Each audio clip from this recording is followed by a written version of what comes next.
tous.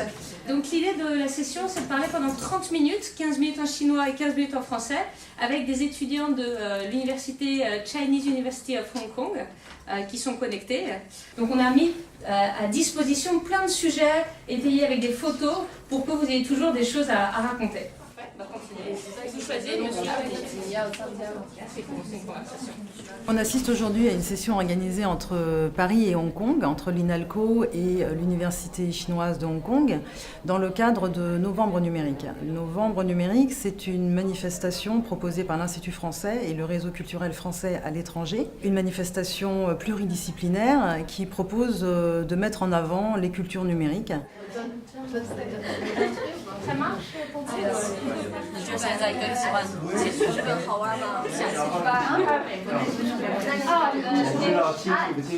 Ce qui fait le plus plaisir dans ce genre de session, c'est voir les visages des élèves qui sont devant leurs correspondants, qui ne connaissaient pas quelques instants avant et qui tout d'un coup entrent complètement dans une discussion basée sur la culture, les traditions, l'histoire, sur des sujets assez pointus, en oubliant qu'ils sont finalement en train de faire un exercice de langue. C'est la première fois et c'était un échange très concluant. C'est bien quand même d'avoir l'opportunité de pouvoir échanger. Pour la fluidité, c'est plus intéressant de parler avec un Chinois que seulement avec le professeur en cours quelques heures par semaine.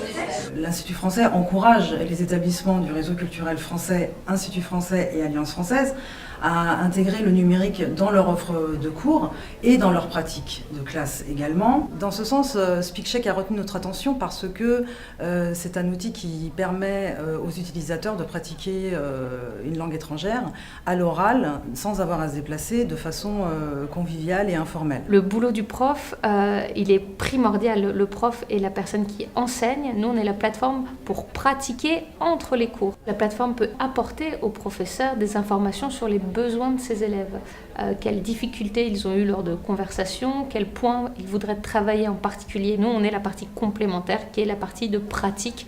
On simule l'immersion. Je vais vous mettre un tour, on va faire.